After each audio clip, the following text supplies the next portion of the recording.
Eu estava meditando sobre esse, de novo, né? Porque semana passada eu meditei nesse tópico para a gente poder compartilhar. Acabou que a gente ficou aqui nesse primeiro parágrafo, né?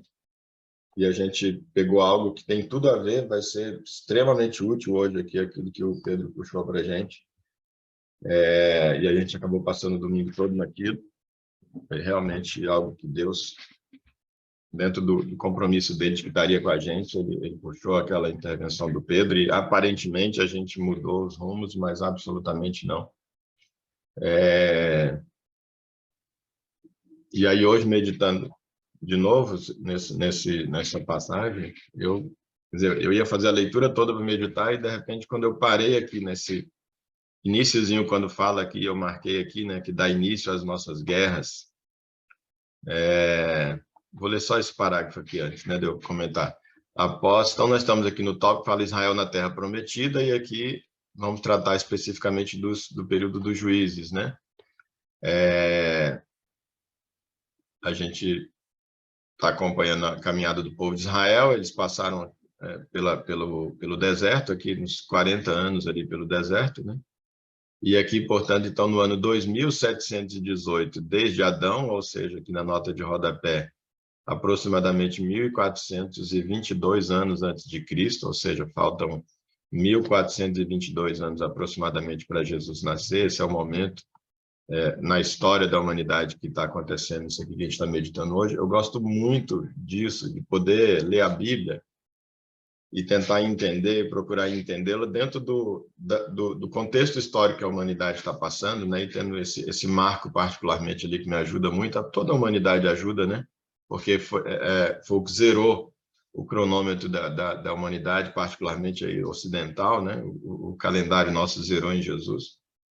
Então, é um marco bem interessante quando a gente legal, isso aqui está acontecendo 1.400 anos de Jesus nascer. E tinha aqui 2.700 anos já que a humanidade existia. Legal. Para mim, é um parâmetro interessante onde eu vou, então, acompanhando isso. Então, após 40 anos no deserto, 2.700 anos desde Adão, mais de 600, Israel, ou seja, mais de 600 mil homens maiores de 20 anos de idade, aqui então, como era comum, no censo não contavam mulheres e crianças, né? Então, 40 anos depois no deserto, essa quantidade aqui, só de homens e por aqui, então a gente faz uma ideia de quanto era no total, certamente aí mais de 1 milhão, bem mais de 1 milhão de pessoas, né? Então, mais de 600 mil homens maiores de 20 anos de idade, sob a liderança de Josué, atravessa o Rio Jordão a seco e dá início às guerras que levariam à conquista do território da Terra Prometida. Para eles lá era Canaã, que hoje é aquela região da Palestina, né? E então me chama a atenção, me chamou hoje de manhã, e essa é a ideia mesmo da nossa reflexão no livro, o sentido dessas guerras, né? desse adentrar na Terra Prometida, porque é o início das guerras. A gente justamente estava na semana passada, quando o Pedro fez uma intervenção muito apropriada, e a gente passou, então, aquele domingo todo passado, tentando digerir isso com a nossa incapacidade humana, com a nossa fragilidade de pensamentos, com a nossa superficialidade dos nossos pensamentos, a gente tentando entender assim, cara, como assim? Como que Deus pegou de toda a humanidade, pegou uma galera e de repente começou a mandar matar outra galera, e matar os outros, e matar a espada, e cortar pescoço, e jogar lança, e jogar flecha, e tocar fogo, e Deus mandava destruir todo mundo. Se a gente vai fazer uma leitura sincera,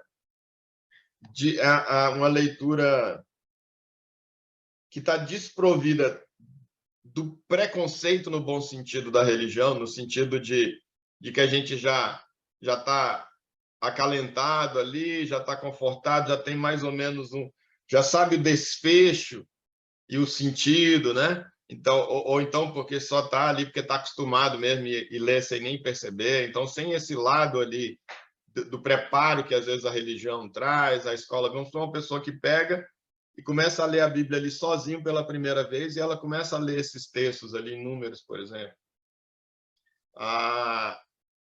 em Êxodo, e aí, e sem também esse discernimento do Espírito a respeito do significado dessas questões, a pessoa só está lendo ali e diz, legal, eu tenho um Deus, existe um Deus, eu quero ler a Bíblia de Deus, e eu quero saber como é que é esse negócio de Deus aqui com a gente, e ele começa a ler, essa pessoa necessariamente, ela vai ter que se assustar muito. Se ela lê aquilo isolado e sem entender o todo, ela tem que, no máximo da melhor das hipóteses, ter muito apenas temor no sentido de pavor de Deus. Mas, ao mesmo tempo, pela nossa incapacidade de entender, essa leitura é para gerar um negócio de dizer, caramba, velho, que Deus mau, que Deus injusto, que Deus perverso, que Deus desumano.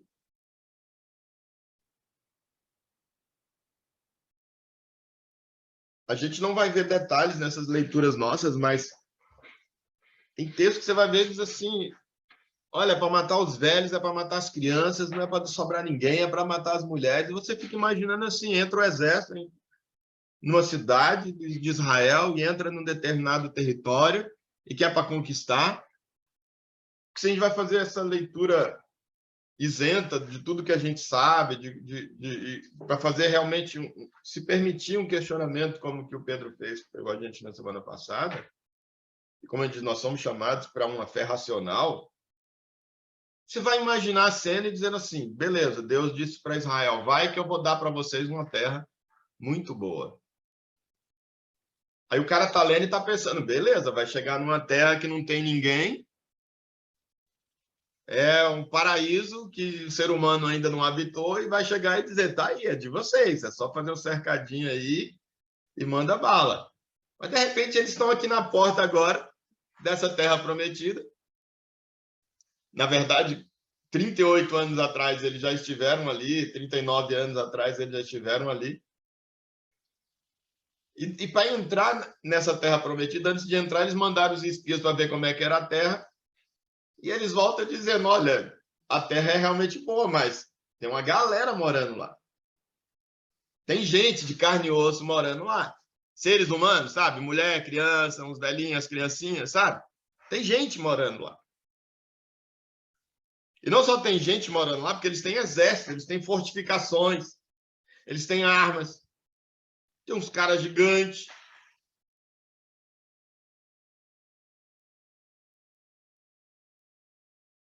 A gente vai tentar lá para detonar com eles, para tomar posse disso que Deus prometeu para a gente, e eles não têm nada a ver com isso. Eles só estão vivendo a vidinha deles lá. Mas Deus mandou a gente vir para tomar, porque a terra vai ser nossa. Tomar desses seres humanos de carne e osso. Rapaz, eles não vão deixar, eles vão matar a gente. Que somos inferiores em número e somos inferiores em poder bélico. E foram tomados de pavor. Mas fato é, por que eu estou dizendo isso? Tinha pessoas ali. Não era igual quando a gente menciona que o Brasil foi descoberto no ano 1500. Quando a gente começa a pensar, estudar a história, a gente pensa que legal, veio um navio, chegou numa ilha gigante, que é o Brasil, que é a América, né? América do Sul, pelo lado aqui do Brasil, chegou nessa ilha gigante. Só tinha passarinhos, macacos, as frutas, o ouro, o pau-brasil, e diz, caramba, descobriu um lugar e agora vai poder virar o Brasil. Que terra top! Não, chegou aqui, depois a gente vai detalhando, estudando melhor a história, né? A gente vai ver, caramba, tinha gente aqui. Tinha ser humano de carne e osso aqui. Aí a gente começa a evoluir e diz, não, o Brasil não foi descoberto, o Brasil foi invadido. E a galera que chegou foi quem estava aqui para correr. Eu diz, ou vocês morrem, ou vocês vazam, ou vocês vão se adequar ao que a gente segue para fazer. É mais ou menos isso, só que em proporções muito maiores.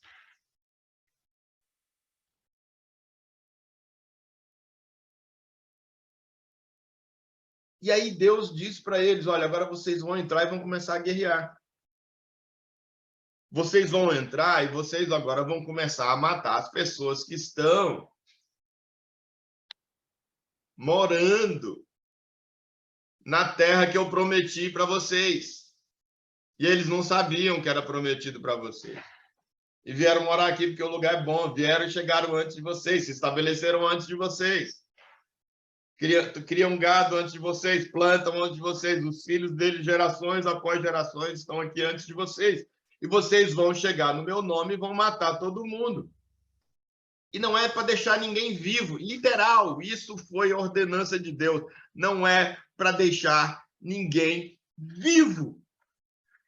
Meu Deus do céu, como é que uma pessoa que não tem o conhecimento que a gente tem, pensando só nessa literalidade que eu estou dizendo, lê isso aqui, não vai se assustar com Deus, e se tivesse outra opção, não diria, estou fora, eu vou pegar um outro caminho. No máximo, a pessoa diria assim, com a sinceridade de quem, com a inteligência de quem realmente consegue fazer essa crítica, mas, ao mesmo tempo, se ele tiver a consciência de que não existe outro Deus, ele diz, como Pedro, ele vai dizer, para onde eu vou, né? Não tem outro caminho. Porque se ele tivesse a chance de ter outro caminho e uma possibilidade de ele buscar a existência de um outro Deus, ele ia dizer, eu estou parando por aqui e eu vou ver se tem um Deus pelo menos um pouco melhorzinho.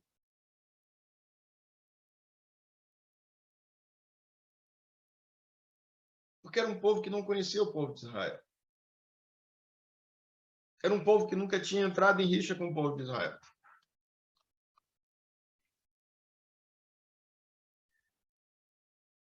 Não era o Egito que estava dominando, está no outro extremo. Ele sai daqui do Egito que está dominando, que está fazendo mal, e sai e vai lá para tomar a terra de um outro povo. Nem para dizer, não, está sendo punido porque fez. Não, fez o quê com Israel? Então não dá para a gente negar a seriedade daquilo que Pedro levantou, e por isso a gente gastou o domingo realmente tentando, com a nossa limitação, tentar minimamente, vamos dizer assim, a justiça de Deus ela está num outro parâmetro, e as repercussões do que acontece nessa terra são uma gota no oceano. A realidade nessa terra aqui, que tem começo, meio e fim, como uma gota, é nada como uma gota é comparada ao oceano, a nossa existência física aqui, temporal, comparada com a eternidade, é uma gota. Mas para quem está dentro da gota, os acontecimentos são tudo o que existe, são tudo o que se tem. Qualquer perda dentro da gota, se perdeu tudo. Qualquer dor dentro da gota é a pior dor que se pode experimentar. Porque quem está dentro da gota não tem a noção do que é o oceano.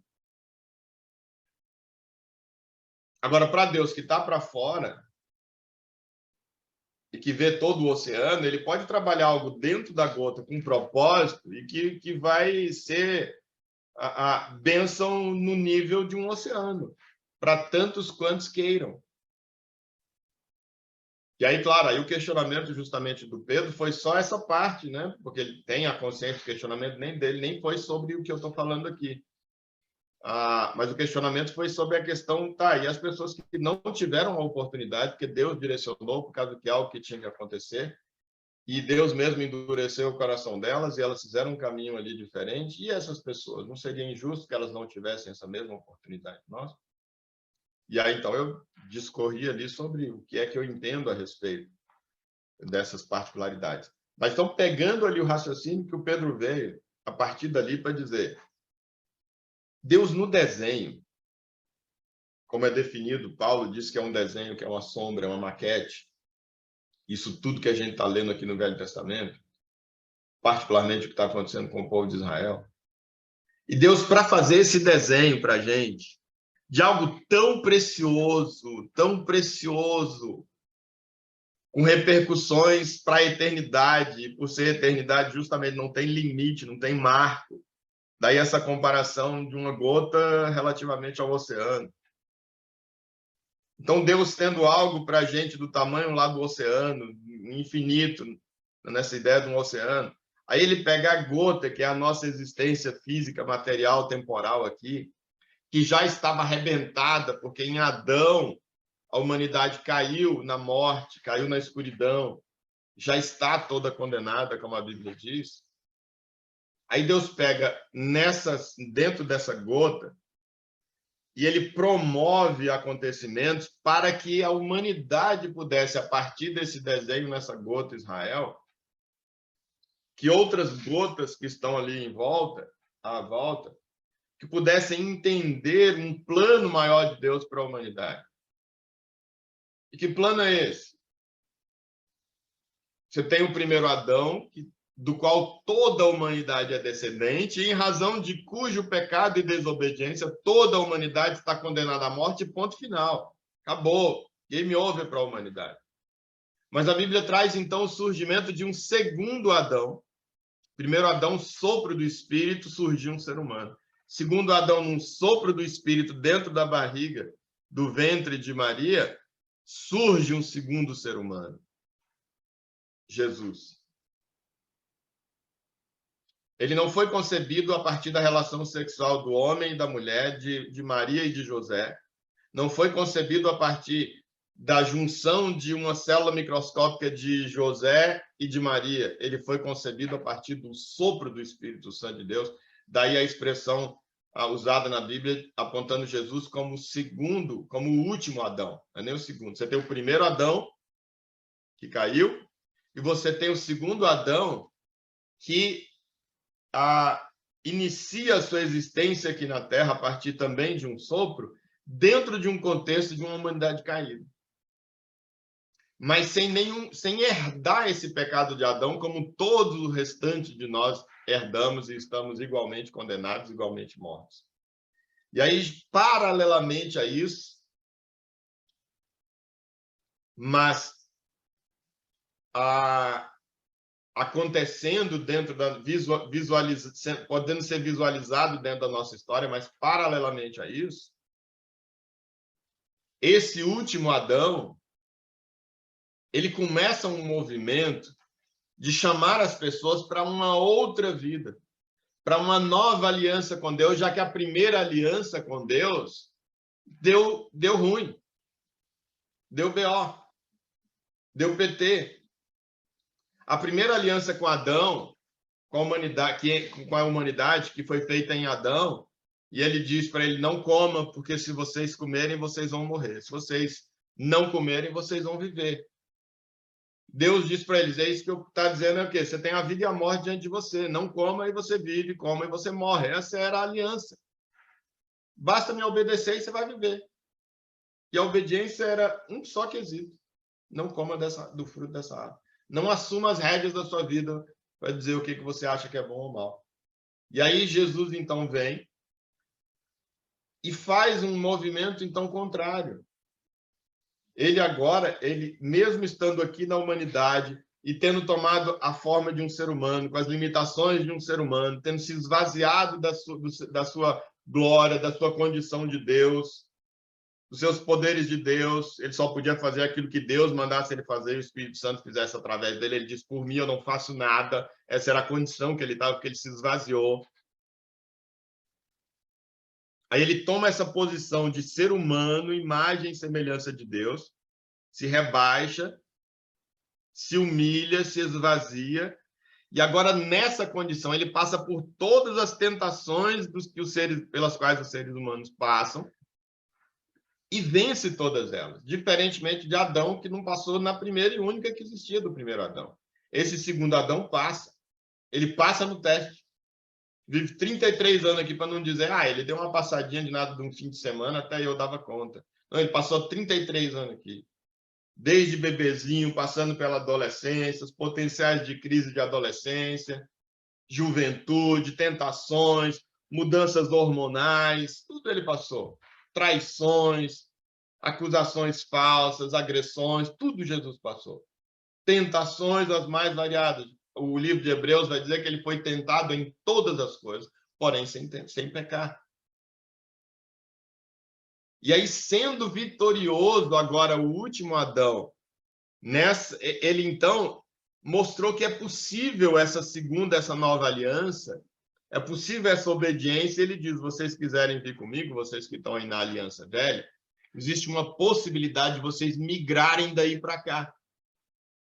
Porque eu fui aí, assumi no lugar de quem quiser a morte de vocês, eu ressuscitei porque não tinha demérito em mim, eu não tinha condenação em mim mesmo, e aí o Pai vem e me ressuscita pelos meus méritos, pelas minhas obediências, e quem quiser ressuscitar junto comigo, vem para essa nova aliança. Vem para essa nova vida como descendente meu, como irmão meu. Como parte da igreja que eu estou fundando e que eu sou cabeça. São várias as analogias que ele usa, né? Vem para integrar comigo essa videira, essa árvore, vem para ser aqui junto comigo um pedaço nessa árvore. Ele usa algumas analogias para dar essa ideia de um corpo, um segundo corpo, um novo corpo, agora vinculado a esse segundo Adão.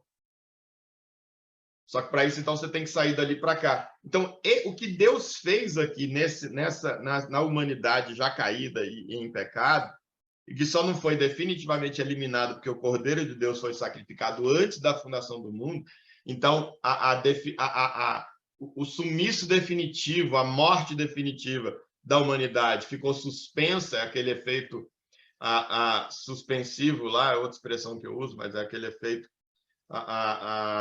propiciatório que o sacrifício de Jesus promoveu para a humanidade.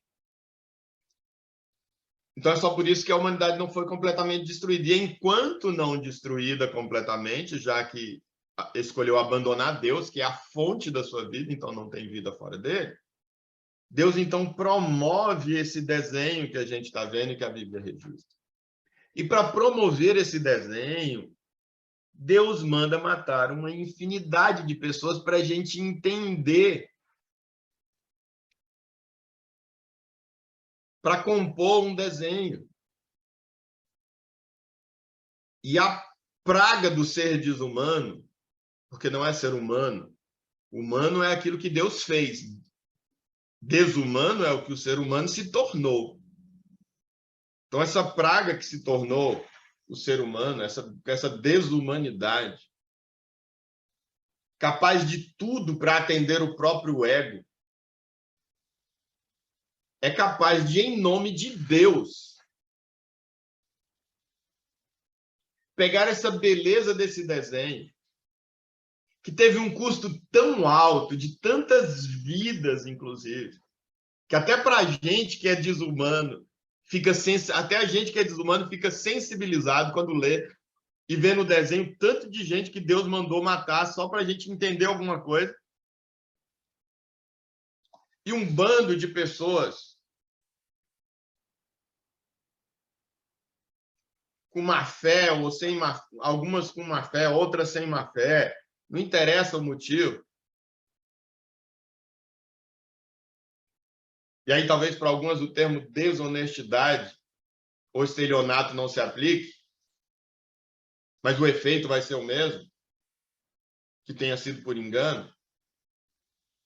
Mas desonestamente, mentirosamente, e aí o mentirosamente se aplica para todos, independente, então, da motivação de cada um e da consciência de cada um, mentirosamente dá uma conotação completamente diferente, e não só diferente, mas absolutamente inversa ao sentido do desenho.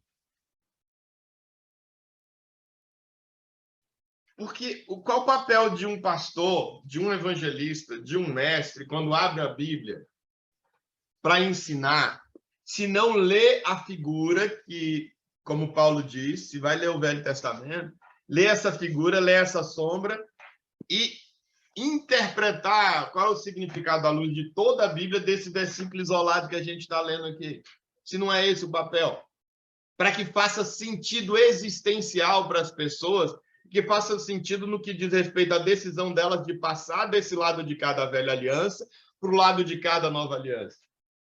De rejeitar essa vida, renunciar essa vida de vínculo com o primeiro Adão, que está mergulhada no pecado, e ser transportado, transferido por uma decisão própria para o corpo desse segundo Adão, segundo e último Adão. se o papel de qualquer pregador não é o de fazer as pessoas entenderem esse desenho para tomar essa decisão. Não tem outro sentido. Mas o que se tem visto, existem as exceções, sim, mas aparentemente, na grande maioria, é a percepção que eu tenho, eu espero estar redondamente enganado, mas receio não estar. É que as interpretações do desenho e da maquete que estão sendo feitas ao se abrir a Bíblia são justamente as interpretações que fazem as pessoas quererem continuar aqui na velha aliança e se apaixonarem cada vez mais por essa velha aliança e se apegarem cada vez mais por essa velha aliança que já não existe mais. Tem um resquício dela aqui, que o que a gente ainda usufrui dela é de um resquício que só não acabou por conta do sacrifício de Jesus, mas não tem mais. Não tem mais aquelas promessas ali, não tem de recompensa, não tem mais aquelas condições, acabou. Mas a gente está vendo um evangelho pregado dia após dia, numa igreja e noutra igreja, a partir de uma Bíblia e de outra Bíblia, por um pastor e um outro pastor, num texto e no outro texto também, dizendo que Deus tem prosperidade para a gente aqui na terra, dizendo que aqueles que forem o Israel de Deus vão ter carros, vão ter casas, vão ter saúde, vão ter filhos, vão sair da UTI, vão arrumar um bom casamento, vai sair da miséria que está o casamento e do conflito que está o casamento, e a separação não vai acontecer.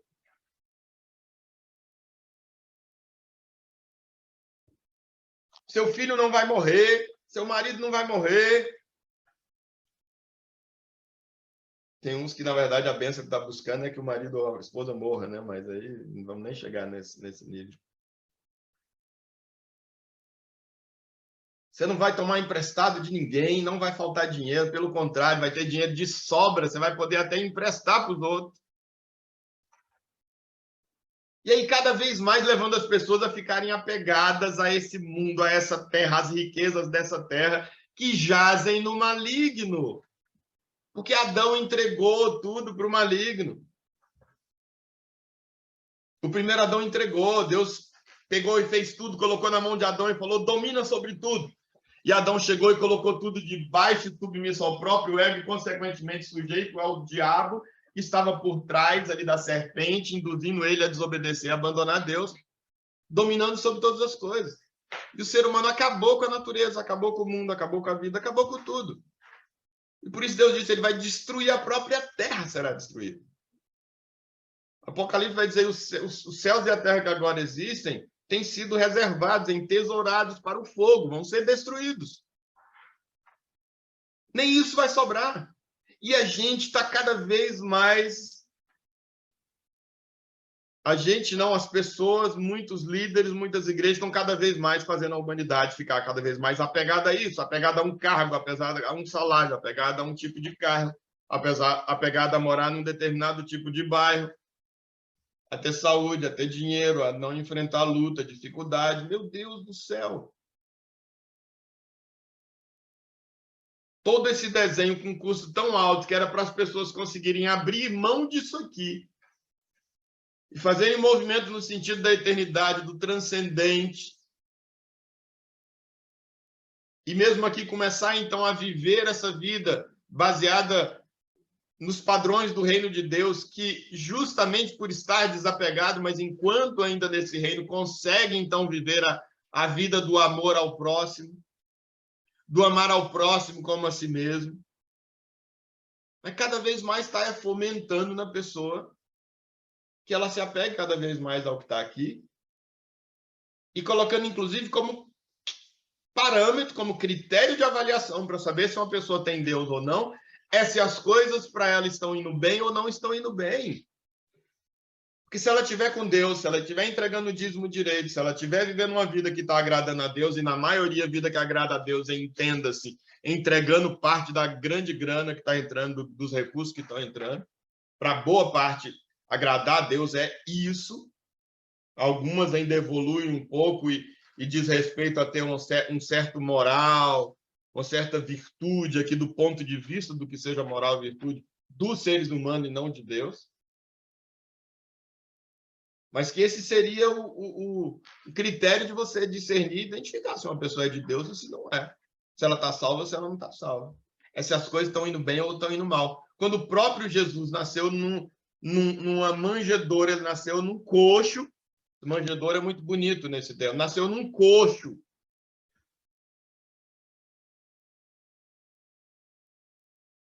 Num espaço, um estaleiro, um lugar que é de animal.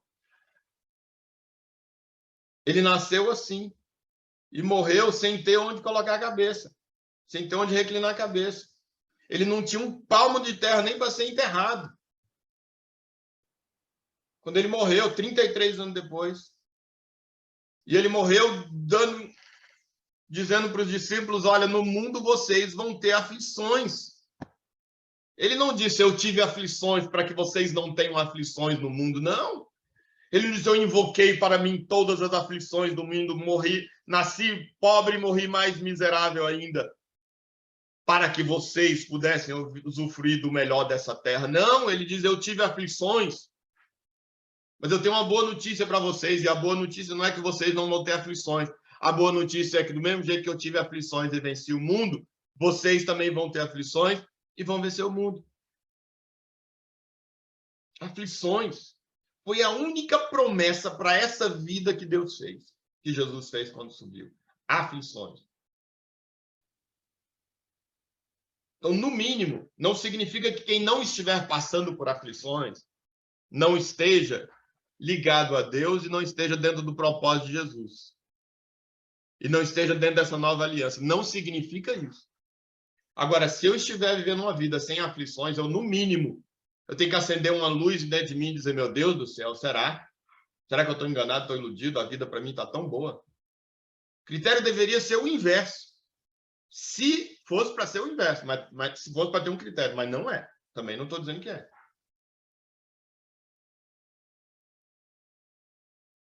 E a gente é desonesto a ponto de o próprio Jesus dizer, e todo esse desenho, todo esse custo foi feito para quê? Para que o máximo de pessoas pudessem ser salvas, pudessem ir para o céu, pudessem ser transportadas por decisão própria para essa nova aliança, essa nova realidade, para a Igreja de Jesus, que vai continuar essa relação para a eternidade.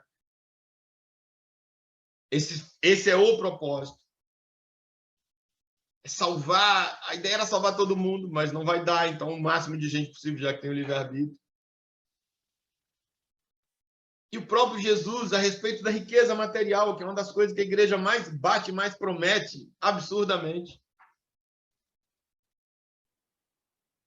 O próprio Jesus falou assim, quão difícil é um rico entrar no céu. Que contexto ele falou isso? Num contexto em que um jovem rico e apegado às riquezas chegou para Jesus querendo saber qual era o segredo, o que ele podia fazer para entrar no céu. E Jesus disse, você conhece os mandamentos? Ele disse, conheço. Desde pequenininho, amar a Deus acima de todas as coisas, amar o próximo como a si mesmo. Conheço tudo e tenho feito desde pequenininho. Eu tenho feito. Um rico apegado ao dinheiro, dizendo que vinha fazendo. É impossível. Um rico apegado ao dinheiro nunca vai amar o próximo a si mesmo. Não é que um rico não possa amar o próximo como a si mesmo. O rico apegado ao dinheiro nunca vai amar o próximo como a si mesmo. Porque ele vai primeiro amar o si mesmo. Ele vai amar o dinheiro dele em detrimento do próximo. O rico apegado ao dinheiro nunca vai amar o próximo como a si mesmo. Mas esse rico falou, esse jovem rico, eu faço aí desde pequenininho. E Jesus podia ter dito, olha, na verdade, em verdade te digo, você não faz, você está se enganando. Mas é o olhar do cara, ele acreditava nisso. Jesus só pôs a prova. Jesus falou, beleza, show de bola, ótimo. Deixa eu te fazer, então, você só vai fazer mais uma coisa. Jesus nem disse seu mentiroso, você está enganado. Cara, ele acreditava tanto naquilo, que Jesus, eu não vou falar que ele está mentindo, que ele vai achar que eu estou equivocado. Jesus falou, ótimo, muito bom. Eu vou falar, então, você só faz mais uma coisa, e aí você vai ter o céu. Opa! O cara deve ter pensado, caramba, só falta uma. estou falando, eu sabia que eu era o cara, eu sabia, porque ele diz, desde pequenininho eu venho observando a lei e cumprindo os mandamentos. Então isso meio antes soou para ele, como eu sabia. Jesus disse, sabe qual é essa única coisa? Vende tudo que você tem, dá para os pobres, fica sem nada e você vai ter um lugar no céu. Abre mão de tudo que para essa velha aliança representa riqueza, prosperidade, vínculo com Deus, sucesso. Abre mão de tudo isso. Distribui para as pessoas que estão precisando. E aí você vai poder fazer essa transposição para esse outro lado aqui que você está chamando de céu, que é essa nova aliança. E a Bíblia registra que aquele jovem virou e saiu triste. Por que ele saiu triste? Porque tinha uma parte dele que sabia que ele não era completo, que essa riqueza dessa terra não é suficiente, que tinha uma riqueza muito maior na eternidade que chamava céu, que ele precisava de mais daquilo. Mas ele saiu triste porque ele estava tão apegado às riquezas dessa terra que ele não tinha capacidade de abrir mão dela, portanto ele estava perdendo um tesouro muito maior. Mas ele estava tão apegado que ele não era capaz de abrir mão do tesouro inferior para poder alcançar o tesouro superior, para poder fazer a transposição em direção a esse tesouro superior. E aí Jesus, nesse contexto, vai e diz, vira para os discípulos, diante dessa saída triste desse jovem, e percebendo que mais uma alma estava fazendo conscientemente a escolha de dizer, eu vou continuar na minha morte, por mais que estando rica ela parece vida, estando cheia de pessoas, de amigos, por causa da minha grana, de festas, ela parece vida. Uma pessoa conscientemente está abrindo a mão da eternidade, está abrindo mão do oceano para continuar aqui na bolhazinha da gota, que a qualquer momento vai se evaporar. Porque está apegado a essas riquezas daqui. E Jesus, então, vira... Olha o que é esse apego a isso. Ao ponto de Jesus comparar as riquezas, por causa desse potencial da gente se apegar a ela. A único que ele compara com Deus, e de Deus e Mamon, como sendo, então, também o dinheiro uma possibilidade de um Deus, e a gente assumir como um Deus, no nível de comparar com Deus. E ele vira para os discípulos e diz, quão dificilmente um rico vai entrar no céu.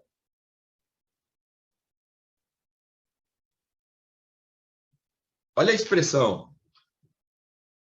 Quão dificilmente um rico vai entrar no céu. Quem falou isso, Emer? Foi Moisés, lá no Velho Testamento, né? Não vale mais não, né, Emer? Quem foi, Emer? Foi um profeta falando para o povo de Israel, né, Emer? Não vale mais não, né?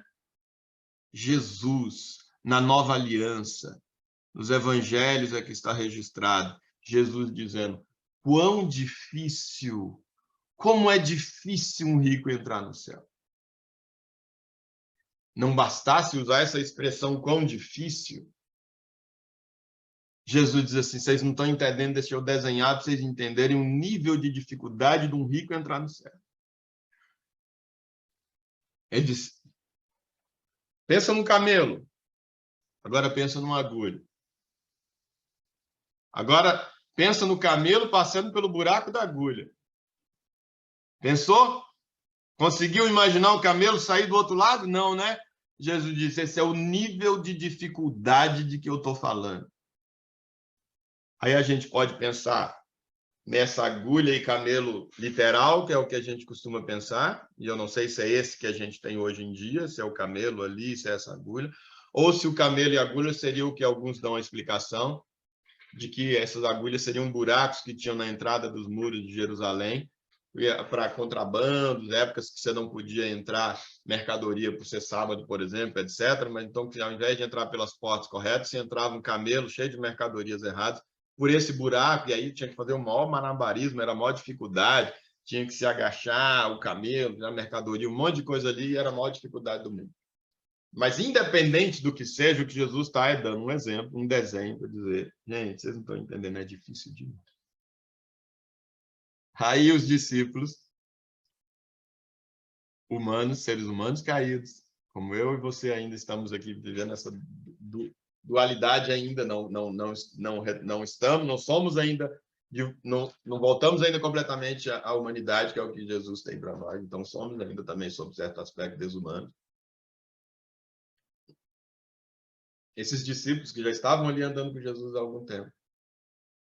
Aí eles, então como vai ser? Tipo, eles ficaram com pesar também. Tipo, sério? Então como vai ser? Aí Jesus vai, então, diz. Mas, talvez nem pesar, talvez é mais uma consciência. Pesar, quem sou eu para dizer? Talvez é até uma preocupação com os outros. Talvez eles já estivessem no nível que não tivesse essa preocupação com a riqueza. Mas talvez eles então disseram, caramba, então não vai rolar. Porque o ser humano, tudo que eles querem é riqueza, o coração deles está nisso e tal. E Jesus então vai e diz assim, mas o que é impossível para os homens é possível para Deus. O que é impossível para o homem? Desgrudar o coração da riqueza. E aí, vendendo ou não, de acordo com o direcionamento de Deus. Mas desgrudar o coração, desapegar-se da riqueza é impossível para o homem. E isso torna quase impossível, justamente, um rico entrar no céu. Mas Deus é capaz de fazer um movimento, um trabalho lindo aqui dentro, para o rico desapegar da riqueza. E agora, necessariamente, ele vai vender tudo e dar para o pobre? Não necessariamente. Mas pode ser sim. Se Deus disser para ele para vender, ele vai vender sem apego nenhum e vai ficar feliz da vida por ter podido ouvir a voz de Deus para dizer que tinha algo nas mãos dele que poderia ser útil para Deus, para o reino de Deus. Ele vai fazer isso completamente feliz e não vai sair minimamente triste, mesmo tendo vendido, enquanto o jovem saiu triste sem vender. Por que eu estou falando isso? Mesmo sendo tão claro que não tem nada a ver o evangelho com prosperidade nessa vida, com se dar bem nessa vida, com riqueza, com saúde, com longevidade, que isso é coisa da velha aliança, que foi usado para fazer um desenho para os seres humanos que só entendem essa linguagem e entenderem um plano muito maior. Tem um monte de gente, um bando de gente, de falso profeta, de falsos pastores, de falsos líderes,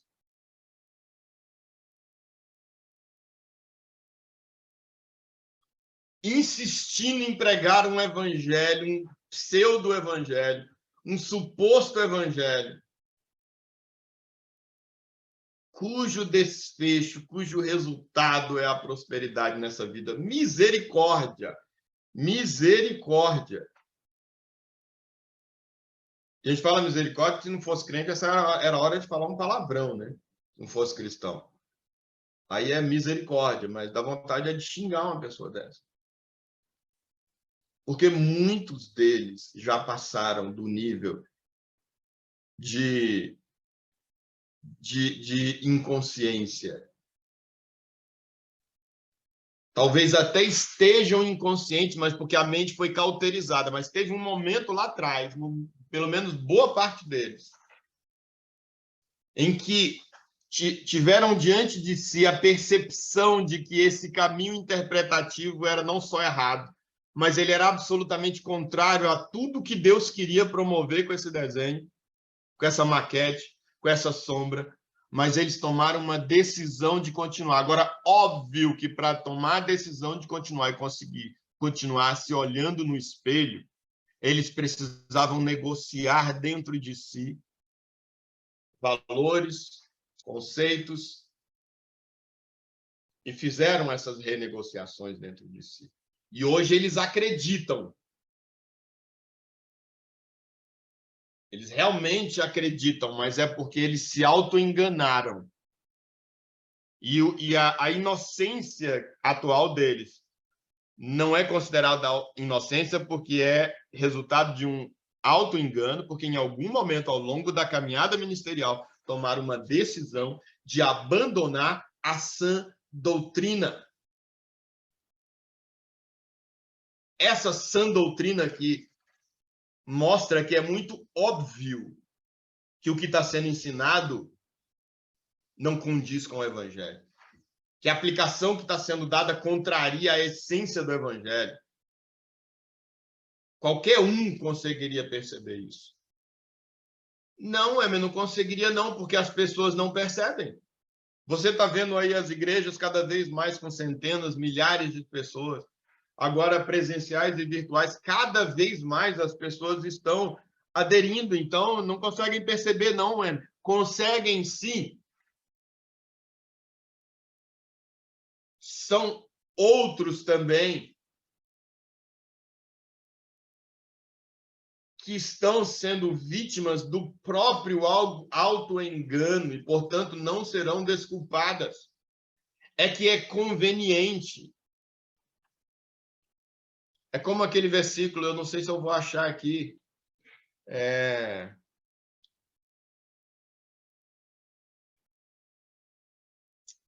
em que diz que nos últimos tempos, talvez a Inesita me ajude, nos últimos tempos que as pessoas terão como que coceira, deixa eu ver se eu acho que a palavra coceira, como que coceiras nos ouvidos,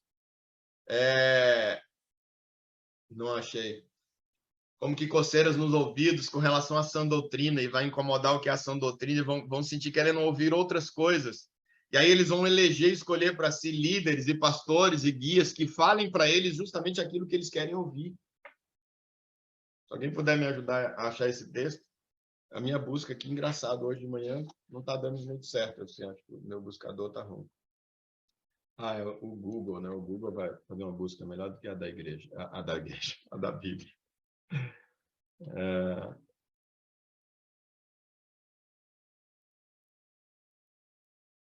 Ó, 2 Timóteo 4. Olha só.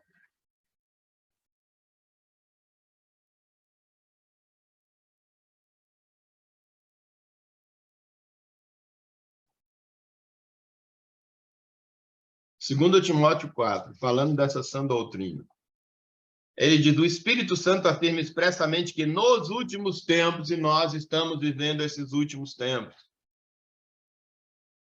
Já tem tempo, mas estamos vivendo esses últimos tempos. Eu não sei se ainda dura muito, mas nós estamos vivendo.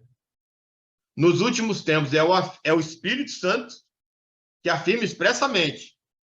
Paulo, ele tinha essa honestidade, ele dizia assim, isso aqui é o Espírito que está me dizendo, para dizer para vocês. E tinha coisa que ele dizia aqui, isso aqui é eu. Agora, eu acho que eu sou cheio do Espírito, e assim, eu acho que o que eu pondero também, eu acho que deve ser considerado. Ele tinha honestidade de dizer quando é ele e quando é o Espírito Santo.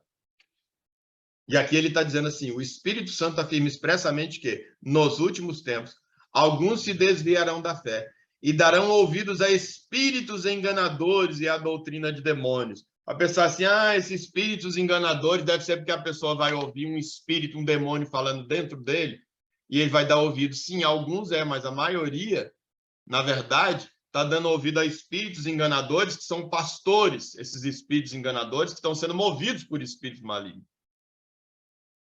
Falsos profetas, que em nome de Deus estão falando, dizendo que falam em nome de Deus, mas estão falando em nome de demônios. Mas a pessoa que está ouvindo aqui, literalmente, aqui visualmente, está ouvindo um ser humano. Então isso aqui está acontecendo com muito mais gente que a gente imagina. E muitas vezes de púlpito. De púlpito. Quanto desses enganos não estão acontecendo com pessoas abrindo a Bíblia e pegando essa sombra na velha aliança, que teve um custo tão alto, com tanta gente morrendo, tanto sangue derramado, para fazer um desenho, para alguém entender sobre o evangelho e querer fazer esse movimento, e a pessoa deturpa a interpretação a ponto de a aplicação ser exatamente a de a pessoa ficar mais apegada ainda a essa miséria dessas riquezas dessa vida. Com Bíblia aberta e falando em nome de Deus. Misericórdia. E diz, e darão ouvidos a espíritos enganadores e à doutrina de demônios. Esse ensino que deturpa a palavra de Deus, isso é a doutrina de demônio. Isso é doutrina anticristo, porque contraria a doutrina do Cristo. Sob a influência da hipocrisia das pessoas mentirosas, que têm a consciência cauterizada. Olha só o que eu acabei de falar. Tinha acabado de falar disso aqui. Sob a influência da hipocrisia de pessoas mentirosas, que têm a mente cauterizada. Então, ele realmente acredita que ele está falando ali é verdade, aquela mentira terrível, absoluta, nítida, escandalosa, que aquela mentira ele realmente acredita, e por isso que ele é tão influenciável. Por isso aqui, sob a influência dessa hipocrisia. Mas, ora, normalmente a hipocrisia não é influente, mas é que aqui é uma hipocrisia que vem de uma mente cauterizada. Então, é uma hipocrisia que a própria pessoa acredita. É uma mentira que a própria pessoa acredita. E aquilo em que você acredita, você consegue convencer. Olha como eu falo com vida o que eu estou falando aqui. É porque eu acredito de verdade nisso. E isso aumenta muito o potencial de influência e o potencial de convencimento. Que eu acredito de verdade no que eu estou falando. E você vai ter um monte de gente que está acreditando também. E por isso são grandes influenciadores. Mas eles só fazem isso por causa da consciência cauterizada deles, não é por causa da qualidade da interpretação feita, porque a interpretação feita por eles não resiste a um mínimo de interpretação sóbria de um incauto, de um leigo, de uma pessoa que nem o evangelho conhece. É por isso que tem tanta gente aí que às vezes começa para entrar e eles sabem que não faz o menor sentido. E aí vai dizer, isso é um charlatão sem vergonha. Porque não passa no filtro de uma interpretação nem mesmo gramatical, não precisa nem do Espírito Santo que inspirou a Escritura para eu conseguir perceber que a interpretação que essas pessoas estão fazendo é errada. É interpretação gramatical. Tudo bem que a gente tem muito analfabeto funcional. Mas mesmo o analfabeto funcional, para conseguir ouvindo e trilhando esse caminho do que ele está ouvindo e apegando cada vez mais a essas riquezas e buscando Deus exclusivamente por causa dessas riquezas dessa vida, e, portanto, não vão ter Deus, mesmo essas pessoas são capazes de entender o absurdo. Não, aí não. Porque se ele é um analfabeto funcional, o cara estará pregando influenciado por essa hipocrisia e com a mente cauterizada que faz ele ser muito sincero nessa mentira dele. É claro que o analfabeto funcional ele vai acreditar. Não, ele pode não acreditar, porque Romanos, capítulo 1, está registrado quem é que vai ser desculpável ou quem não vai ser desculpável. Qual o erro que vai receber essa complacência de Deus e não. E o capítulo 1, versículo 18 de Romanos diz quem são esses que vão ter. E sabe quem são? Nenhum. Quando resolvem trilhar esse caminho da mentira e da morte. Por quê? Porque ele diz que a ira de Deus se revela dos céus contra toda a impiedade e injustiça dos homens que suprimem a verdade pela injustiça humana. Traduzindo, fazendo um equiparado, que justamente abre mão da nova aliança pela velha aliança, que abre mão do verdadeiro tesouro pelo tesouro terreno, que não é mais promessa de Deus para a humanidade, para crente, para evangélico, para ninguém. É sobre essas pessoas que a ira de Deus é revelada. Pois o que de Deus se pode conhecer é evidente entre eles. Mesmo entre esses que estão recebendo pregação, desses influenciadores hipócritas cauterizados que têm a mente cauterizada na mentira. Mesmo esses que estão ouvindo eles e que sejam analfabetos funcionais e que a gente poderia pensar, eles são facilmente influenciáveis, esses vão ser desculpados. A carta aos Romanos, de Paulo aos Romanos, diz que não, porque diz que o que Deus se pode conhecer é evidente entre eles, e essa evidência não se dá pela qualidade de quem está pregando, pelo nível de influenciabilidade e de poder persuasivo de quem está pregando, e nem pelo nível de analfabetismo funcional de quem está ouvindo. Ele diz que essa evidência do conhecimento de Deus se dá porque o próprio Deus se manifesta. E aqui que a desculpa se esvai. Porque eu não posso dizer, mas o pastor me enganou, o padre me enganou, a cartilha que me entregaram estava errada. Diz tudo bem, mas o próprio Deus se revelava para você.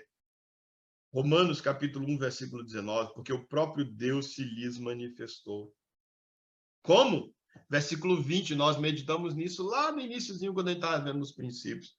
Pois desde a criação do mundo, os atributos invisíveis de Deus, seu eterno poder e sua natureza divina, a natureza de Deus, desde a fundação do mundo, tem sido observada claramente, podendo ser compreendida por meio de tudo que foi criado. E aí, mesmo o analfabeto funcional consegue ler a natureza, tem a obrigação de conseguir ler a natureza. Podendo ser compreendido por meio de tudo que foi criado, de maneira que tais pessoas são indesculpáveis. Não tem desculpa para essas pessoas, por mais influentes que sejam, esses hipócritas mentirosos que têm sua mente cauterizada e por isso não ouvem mais o Espírito, não têm mais bom senso nessas interpretações ridículas e estelionatárias deles. E eles não têm desculpa porque eles só estão escolhendo ir lá domingo após domingo, reunião após reunião, evento após evento, porque essa é uma mensagem que agrada aos ouvidos deles, a riqueza material, em detrimento do outro. Eu me dar bem em detrimento do outro é a pregação dessa teologia da prosperidade miserável que tem vigorado, que tem dominado boa parte dos púlpitos em que se abre Bíblia, em que supostamente se falaria em nome de Deus. Essa teologia da prosperidade que diz que Deus vai dar para um em detrimento do outro nessa vida. Um vai passar no concurso com a ajuda de Deus em detrimento do outro pelo só fato de estar entregando o dízimo, ou de estar frequentando a igreja, ou de alguma coisa que ele fez ou deixou de fazer, ou de um movimento a que ele pertence, mas uma vez passando naquele concurso, uma vez indo bem naqueles negócios, uma vez aquilo que ele queria se concretizando, ele recebendo aquele carro, aquela casa e etc., ele vai usar aquilo exclusivamente para os seus próprios prazeres, para os seus próprios deleites, em detrimento das outras pessoas. Essa é a teologia da prosperidade. E por que é que um analfabeto funcional tem a obrigação de entender? Porque olha para a natureza. Olha para a natureza. É o que a Bíblia está dizendo. Quando a pessoa sai da igreja, quando sai da reunião virtual, sai do vídeo no YouTube, sai do podcast, cheia dessa verdade, entre aspas, dessa mentira travestida, dita por um grande influenciador hipócrita, com a mente cauterizada e que acredita por isso naquilo que está dizendo, por isso ele é mais influente. Mas essa pessoa que acabou de ouvir, saiu daquele ambiente, ela vai ter que se deparar com a natureza. E aí a natureza diz o quê? A natureza, quando ontem mesmo choveu aqui, em alguns lugares em Brasília. A natureza diz assim, que Deus faz chover sobre todo mundo. Que a seca que assolava a gente há 100 e tantos dias aqui no DF, já recorde de não sei quantos anos, estava assolando igualmente todo mundo.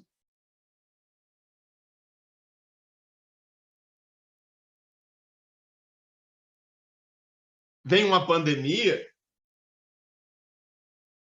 e, de repente, você percebe que ela estava pegando todo mundo.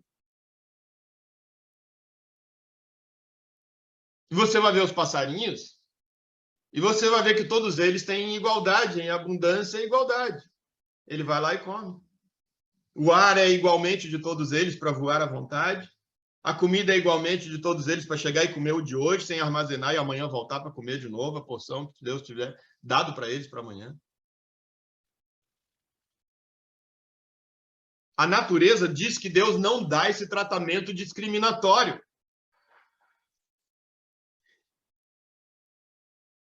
E, portanto, a única interpretação correta da Escritura é que o tratamento discriminatório da velha aliança é um desenho para a gente entender alguma coisa muito maior, que não pode ser entender justamente que Deus vai tratar de maneira discriminatória o crente em detrimento do não crente, o católico em detrimento do não crente, o crente em detrimento do católico, pelo amor de Deus. só uma mente muito cauterizada para inventar essa mentira satânica, como está dizendo aqui, doutrina de demônios, só uma mente muito cauterizada para conseguir acreditar nisso. Mas a mente só é cauterizada porque em algum momento ele abandonou Deus. Por isso, quem está pregando não tem desculpa. E a mente cauterizada que está ouvindo, que agora começa a fazer todo sentido para ele, porque ele não lê mais a natureza, porque cauterizou, mas ele teve em algum momento a oportunidade, se ele não está tendo mais. Mas a maioria ainda está tendo. A maioria ainda está tendo esse contraste com a natureza, mas ele insiste. Por quê? Porque é conveniente ouvir isso. E é o que vai dizer aqui adiante. São líderes que proíbem o casamento e ordenam a abstinência de alimentos que Deus criou para serem recebidos com ações de graças pelos que são fiéis e estão bem firmados na verdade. Pois tudo que Deus criou é bom e nada deve ser rejeitado, porque Deus é santificado pela palavra e tal. 7. Mas rejeita as fábulas profanas e os falatórios dos insensatos. Exercita-te na piedade. Vou pular lá para o versículo. Ninguém menospreze, dedique. Nossa, parece que eu abri. Nossa, meu Deus do céu, olha só como é que Deus faz as coisas, né, meus irmãos? É lindo demais.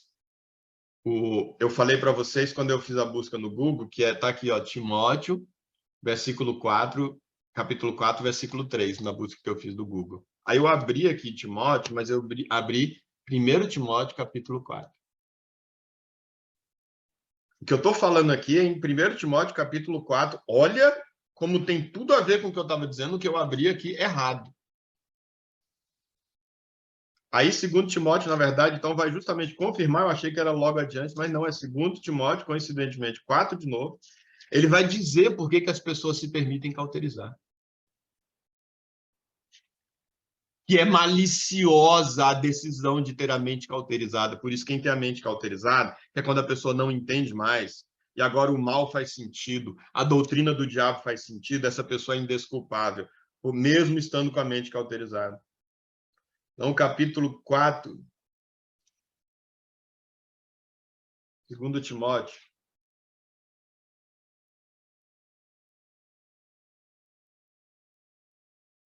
Capítulo 4, ele diz, eu te encorajo solenemente, aquele falando com Timóteo, que era ali aquele seguidor dele, né, discípulo dele, que ele instava ele a ser também um pregador e seguir os caminhos que Paulo seguia. Eu te encorajo solenemente, Timóteo, na presença de Deus e de Jesus Cristo, que há de julgar vivos e mortos por ocasião das manifestações pessoal, da sua manifestação pessoal e mediante seu reino. Prega a palavra.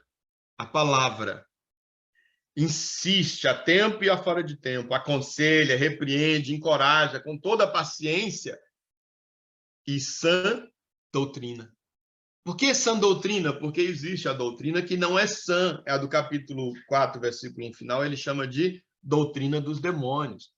É a doutrina que parte da Bíblia, mas interpreta a Bíblia maliciosamente errada, influenciada por espíritos malignos e pelos próprios desejos, pelas próprias conveniências, junta a fome com a vontade de comer, que é a inspiração do maligno, com o poder do ego, o egoísmo, e aí sai a doutrina insana. E que é maioria, é a minha percepção, espero realmente, sinceramente, estar enganado, mas é o que me parece ser nitidamente a grande maioria da doutrina que está sendo pregada nas igrejas ditas cristãs, particularmente evangélicas, que é o meio que eu conheço mais. É a doutrina que está sendo pregada? É a doutrina de Deus? Em princípio, sim, porque a Bíblia está sendo aberta. Mas é a doutrina insana, que é aquela que perverte o evangelho para fazer com que a aplicação seja exatamente o anti-evangelho. Isso, por isso que é insana. Ela não é só equivocada se ela apenas desse num lugar diferente, um pouco diferente, muito diferente que fosse. Agora, quando ela exatamente resulta na aplicação contrária ao que era para aplicar, ela é insana. É uma interpretação insana. Por isso, Paulo diz aqui que é para pregar, instar, aconselhar, mas é a doutrina sã. Porquanto chegará o tempo, e como eu disse aqui, já chegou esses últimos tempos, chegará o tempo, e eles já chegaram, é nítido que eles já chegaram, Ele diz: chegará o tempo em que não suportarão o santo ensino. O destinatário da mensagem, o povo, as pessoas não vão mais suportar o santo ensino. Qual é o santo ensino, Ema? É esse que é condizente, que é harmônico, que não se contradiz. É esse em que realmente a aplicação resulta em algo muito maior, tão maior que a mente da gente sequer possa alcançar. Enquanto a aplicação for resultar em algo que a nossa mente possa alcançar, ainda não é o que é para ser. Não suportarão o santo ensino. Ao contrário, sentindo coceira nos ouvidos, reunirão mestres para si mesmos. Que mestres são esses? Esse do capítulo 4 de 1 Timóteo. São esses aqui. Olha como interessante o capítulo 4 da segunda carta se comunicando coincidentemente com o capítulo 4 da primeira.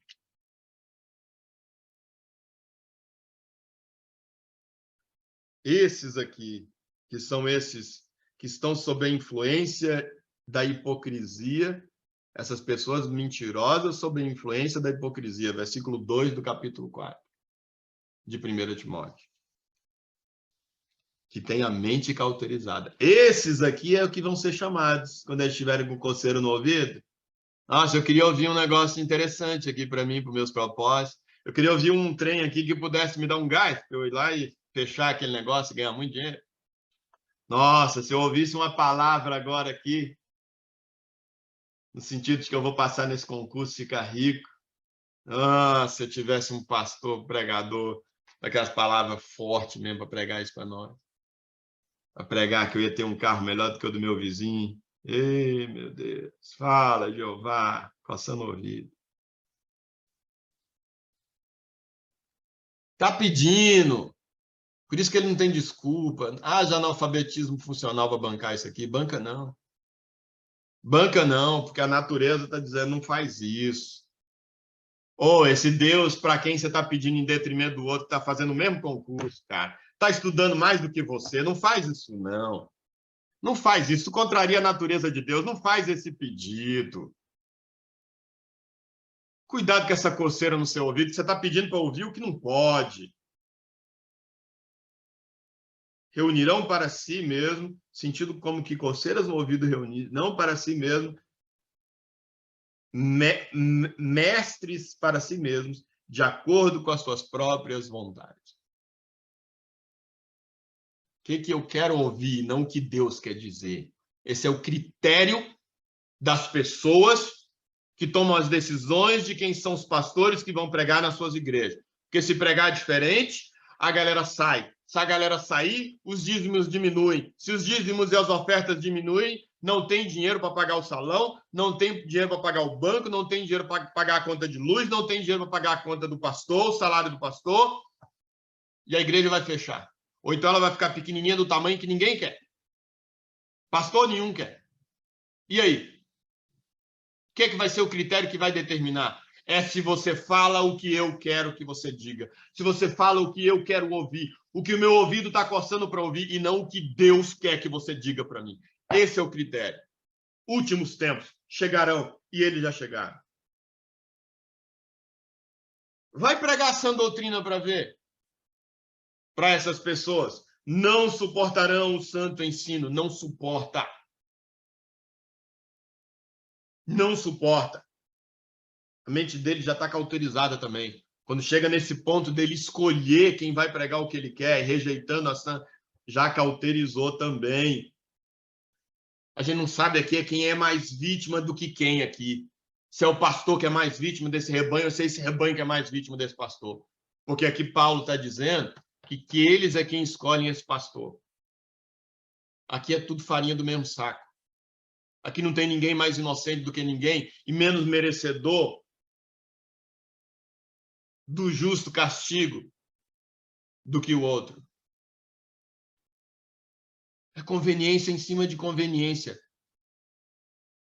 Eu prego o que você quer, aqui enche, entra um bom dinheiro, dá para eu receber um bom salário e viver num conforto igual você que vai viver num conforto. Também que eu vou falar umas coisas boas para você, vai te dar um pensamento positivo, você vai lá e vai fazer o que tem que ser feito e acaba dando certo. Ou também o diabo vai lá e vai fazer o seu trem dar certo só para você manter preso aqui nessa mentira. E vai ser bom para todo mundo. Você fica rico, eu fico rico também pregando, e você fica rico ouvindo. Misericórdia. Misericórdia, Jesus. Misericórdia, Jesus. Tem misericórdia de nós, Jesus. Tais pessoas se recusarão a dar ouvidos à verdade, voltando-se para os mitos, voltando-se para as fábulas, voltando-se para as mentiras. E são ridículas essas mentiras da teologia da prosperidade e tantas outras, mas a ênfase aqui é nessa. Tu, no entanto, ser equilibrado em tudo, suporta os sofrimentos, faz a obra evangélica e cumpre o teu ministério. Então, por isso que essas pessoas não têm desculpas. A natureza diz para ela que não. E a natureza dizendo para ela que não, está em Romanos, eu voltei para Romanos capítulo 1, mesmo assim elas insistem em trilhar esse caminho. De ter um Deus que existe para ela em detrimento dos outros seres humanos que são igualmente criações divinas. Em direção às quais, igualmente, o amor de Deus está apontado, tentando atraí-las para a verdadeira vida. Mas ela quer acreditar. Ela quer a vontade, ela quer acreditar. E por isso ela um dia vai acabar acreditando. Esse é o perigo do que a gente quer. Ela quer acreditar que realmente Deus vai existir em favor dela em detrimento do vizinho dela. Está dividido por uma parede só, que um apartamento. É só uma parede que divide. Mas ela realmente acredita que Deus vai dar o pão para ela em detrimento do outro. E que ela vai ganhar um pão inteiro para comer e o vizinho dela vai morrer de fome. Porque não ganhou nenhum pão. Porque foi Deus que deu. Um critério que nenhum dos critérios que eles colocam se bancam. Porque o que a gente vê, gente, cristão passando necessidade. Ver. Pelo menos necessidade, espera lá, necessidade, pelo menos, aqui, que tem a necessidade no que diz respeito a esse nível que eu usei o exemplo do pão, que é algo mais essencial que Jesus prometeu. Comida, bebida e vestimento, ele prometeu. Ele não prometeu roupa de grife, não prometeu se é carne ou se vai ser um maná, um pedaço de pão. Isso ele não prometeu. E água. Essas três ele prometeu para quem busca o reino de Deus. Essas três coisas ele prometeu, então eu não posso dizer que uma pessoa que é cristã, justa de verdade, que ela vai morrer de fome, que ela vai morrer de sede. Eu preciso acreditar que se Jesus falou que quem buscar o reino de Deus em primeiro lugar, essas coisas vão ser acrescentadas, comida, bebida e vestuário, isso ele prometeu. Agora, só que a gente está, na verdade, pensando, quando a gente fala nesse Deus existir para mim em detrimento do outro, eu estou pensando num carro, eu estou pensando numa empresa, eu estou pensando em ficar rico e o outro não, eu estou pensando em passar no concurso, mesmo tendo estudado a metade do que o outro cara estudou, e aí o outro cara não passar e eu passar, sendo que, na verdade, tanto eu quanto ele vamos usar o dinheiro igualmente para o nosso próprio deleite. Então, o critério aí é único e exclusivamente eu estar indo para a igreja, ele não, ou estar entregando dízimo, ele não, ou seja qual for, mas é de alguma forma eu dizer que Deus é meu Deus e não é Deus dele. É essa vontade de que esse tipo de pregação seja verdade é que cauteriza a minha mente. Daqui a pouco eu leio os textos que dizem que isso não é verdade, que isso não faz sentido, mas a minha mente já está cauterizada. Agora, o que não faz sentido para mim é tudo que faz sentido. Agora, o que não faz sentido para mim é a verdade. Porque a mentira cauterizou minha mente. A verdade não entra mais. A única coisa que eu enxergo como verdade agora é a mentira que habita em mim e a mentira na qual eu mesmo estou me tornando.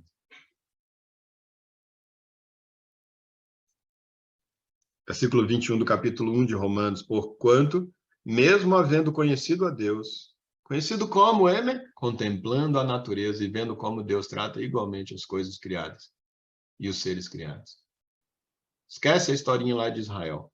Esquece aquilo lá, ao contemplar a natureza. Porque a historinha de Israel tem que ser tomada num contexto de um desenho, de uma figura com uma aplicação muito superior. Mas já que a pessoa está fazendo aquela leitura e fazendo uma aplicação errada, a aplicação errada ela é anulada a possibilidade dela com uma pessoa minimamente sóbria. Se ela não tiver algum problema intelectual, ao contemplar a natureza, ela tem que tirar a validade de qualquer interpretação dessas da teologia da prosperidade.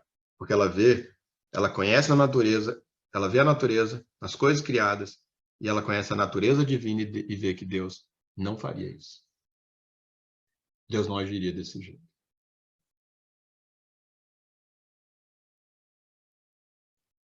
Não o glorificaram como Deus e nem lhe renderam graças. Ao contrário, seus pensamentos passaram a ser levianos, imprudentes, e o seu coração insensato, o coração deles insensato tornou-se em trevas. Olha o contraste aí com a luz, que é a presença de Deus. E proclamando-se a si mesmo como sábios, perderam completamente o bom senso. Essa cauterização da mente tira o bom senso. Você não consegue mais entender e perceber o óbvio. Você perde o bom senso. Faz o menor sentido a vida que você começa a viver e as coisas que você começa a acreditar. Você perde o bom senso. O bom sentido. E trocaram a glória do Deus imortal por imagens confeccionadas conforme a semelhança do ser humano mortal, bem como de pássaros, quadrúpedes e répteis. Aí você agora, porque sua mente está cauterizada, você não consegue mais ouvir a mensagem do reino, do tesouro do reino, da nova aliança a partir de Jesus. Essas mensagens não entram mais, a minha mente está cauterizada. A única mensagem que eu entendo é a mensagem do que é palpável. Eu troco ela pela imagem confeccionada para a semelhança do ser humano imortal. Eu troco ela por tudo que for palpável, mas o que não for palpável não entra mais aqui para mim. É a linguagem do ser humano caído. Por esse motivo, Deus entregou. Olha aqui a cauterização, por que ela acontece. Olha por que a cauterização da mente acontece. Por esse motivo, Deus os entregou. Deus entregou tais pessoas. E aí ele começa uma série de dizer a impureza sexual é uma das entregas, mas tem muitas outras aqui na frente. Segundo as vontades pecaminosas do seu coração. Olha a vontade aqui. Eu tenho a minha vontade, eu quero que a palavra de Deus tenha tal sentido. Olha a minha vontade. Eu quero. Tem que ter esse sentido, tem que ter esse sentido. Eu olho para a natureza e digo, mas isso não faz sentido. Mas eu digo, mas tem que ter esse sentido, tem que ter esse sentido, tem que ter esse sentido. Aí eu vou e digo assim, já sei, eu vou contratar um pastor que prega para mim com esse sentido. Aí eu contrato um pastor que prega com esse sentido. Eu digo, tem que ter esse sentido. Aí eu continuo olhando para a natureza Deus diz, não tem. Tem que ter, tem que ter. Aí Deus me abandona nessa minha vontade. Ele diz, você quer? Ué, você quer? Você tem certeza que é isso que você quer, né, Ué? Você está determinado, né? Você já se decidiu.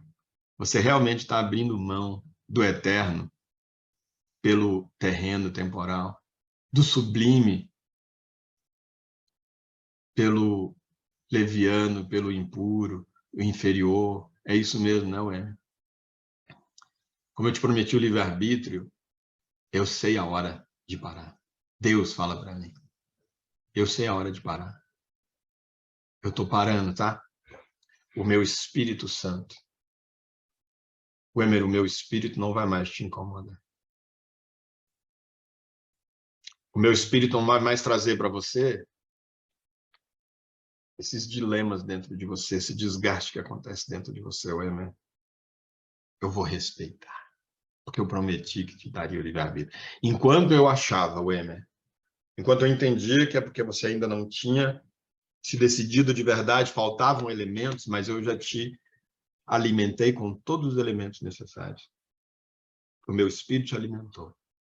Você entrou em conflito, mas eu percebo que dentro desse conflito, você já tomou a sua decisão, você já tomou um lado. Assumiu um lado. Eu estou te deixando. Em respeito a você. Por amor, e o amor pressupõe esse livre-arbítrio, eu estou te deixando. Por esse motivo, Deus entregou tais pessoas à impureza sexual segundo as vontades pecaminosas do seu coração. Repito, aqui é sexual, mas lá na frente vai falar de todas as outras áreas que essa entrega acontece.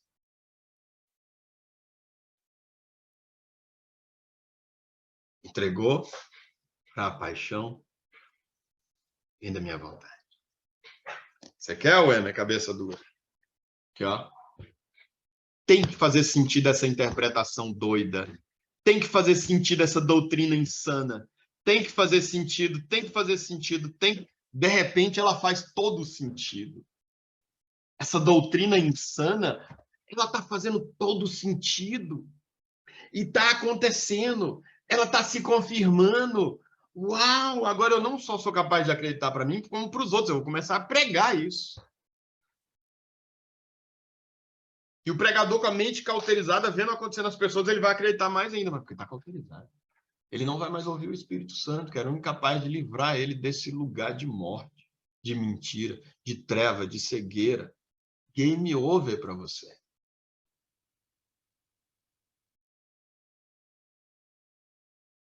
Game over para um monte de gente já que está aí.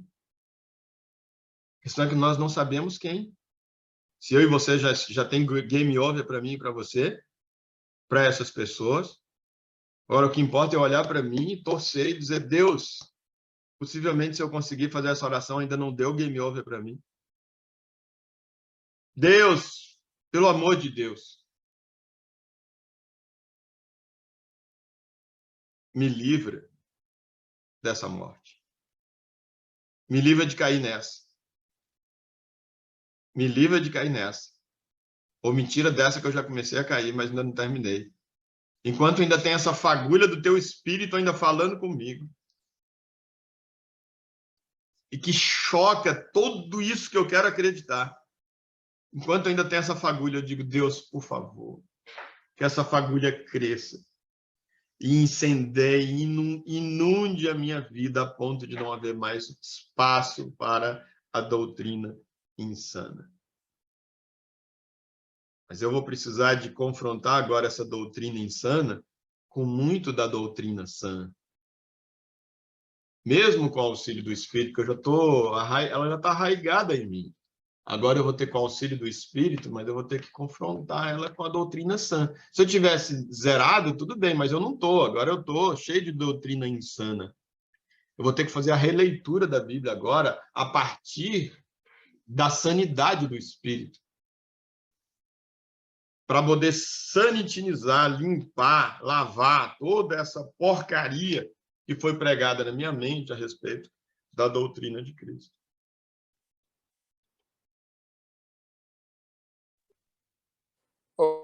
Emer. Sim, Pedro. Eu, por exemplo, aparentemente, quando eu percebi, primeira vez, não foi nem por causa que assim, porque a gente fala, não, mas o pessoal só quer dinheiro, dinheiro, dinheiro. Só que depois eu percebi que pior do que dinheiro, porque era a igreja que eu estava quando eu era adolescente, era só de jovens e não rendia tanto dinheiro. Era de jovens, assim, né? Tinha adulto também. Mas a massa era jovem, né? Só que aí depois eu percebi que, na verdade, ali o que se produzia era exatamente o que os fariseus mais temiam com a presença de Jesus. Os fariseus temiam a ausência de poder, perder poder, e eles queriam poder. E aí eu percebi no dia que os principais líderes da igreja que eu era nunca foram no Gama, Valparaíso, nunca foram em lugar nenhum pregar, nem nada. E aí uma vez foi lá, reuniu o pessoal, e a gente falou, pô, bacana, a gente só via eles lá na sede e tal, interessante. Quando chegou lá, para pedir voto, né? Eles tinham um candidato, que na época era até o próprio bispo lá, e tinha que arrumar mais 3 votos além do teu, né? Tinha que arrumar mais 3 votos. E aí depois acho que ele caiu na real, que é uma disposição, e aí ele coloca um pastor ali subalterno dele, sempre ganha, como deputado aí em Brasília. E aqui na igreja que eu fui aqui, que eu tive que ir lá, que eu até fui obrigado, É a mesma coisa. Os caras põem, por exemplo, tem um bispo lá que ele põe um pastor que não sabe nem conversar, coitado. Não sabe conversar, mas ele põe para ser vereador e ele sempre ganha. Né? Então, mesmo que alguém se pergunte, mano, mas entra pouco dinheiro, então não sei se é isso, se não é. O que está em jogo não é só isso. O que está em jogo da manipulação, de manter as pessoas, é poder, né? É muito fácil você manipular para um número X de pessoas ali, que toda semana você fala 2, 3 vezes com ela. Aí é só falar, ó, preciso de tantos votos para fulano, tantos votos para ciclano. E aí, Deus, é o homem de Deus e tal, e não sei o que, e pronto. Foi. Verdade. E aí, para o diabo que está por trás disso, não importa se vai resultar na riqueza, se vai resultar no voto, se vai resultar naquilo, se vai resultar no poder pelo poder, independente do dinheiro. O principal objetivo do diabo é que a doutrina sã não seja pregada, né? E de preferência, que ela seja a doutrina no nível da insanidade, que é o que contraria mesmo, de maneira que o efeito seja exatamente o inverso do que a doutrina sã pregava. Realmente, essa experiência sua aí, ela evidencia bem isso, né? E que, infelizmente, olha que tem tempo isso aí, né, Pedro? Mas a impressão minha é de que as coisas só estão piorando. A Não, impressão tem minha é tempo. de que isso está Tem se tempo. multiplicando. Eu tinha uns 16 anos ali quando eu saí, 16, 17. Então, você tem 16 anos isso, né? Só que é o que você falou, está só se multiplicando, né? Tá só se multiplicando, porque é um rebanho muito fácil se você manejar, né? De você mover. É um rebanho muito fácil. Fácil que eu digo porque se você está doutrinando conforme o teu pensamento, não conforme Exatamente. Ali, na verdade, você não sabe quem está guiando quem, né? Só que é cada um dentro dos seus interesses, cada um se aproveitando, né? Quem é que está conduzindo quem ali, né? É tão cego isso que eu lembro que eu saí da igreja, passou um tempo, eu passei no concurso da PMDF, né? Enfim, passei em outros e passei da PMDF, e aí alguns ficavam assim, mas se eu estou na igreja e o Pedro saiu, passou. Né? Bem o que você falou aí, né? O Pedro saiu e passou e tal, e aí durante um bom tempo, e aí depois de um bom tempo, o pessoal veio falar comigo, como tipo assim, ó, eu pedindo para Deus aqui, não está adiantando, vamos conversar para saber como que estuda. Aí veio falar comigo para saber como que estuda, etc. Mas depois de um bom tempo, assim, sabe?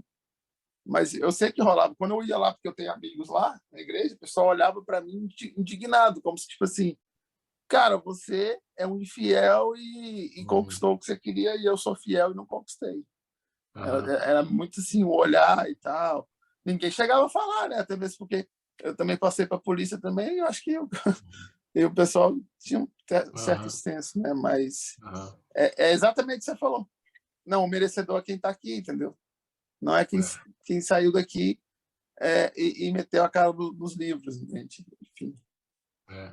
E aí, justamente isso que para o cara seria, ele diz, caramba, eu fui fiel a Deus e Deus não está sendo fiel comigo e por isso eu não passei. É o contrário, é a fidelidade de Deus, que está para muito além do que ele chama de fidelidade, que possivelmente protegeu ele, inclusive, dele passar por força do cão. Que o diabo podia influenciar ali, sabendo o que ele está estudando, podia influenciar a pessoa que está elaborando as questões para cair o que ele está estudando, ele acabar passando e ele possivelmente ficaria preso nisso pro resto da vida.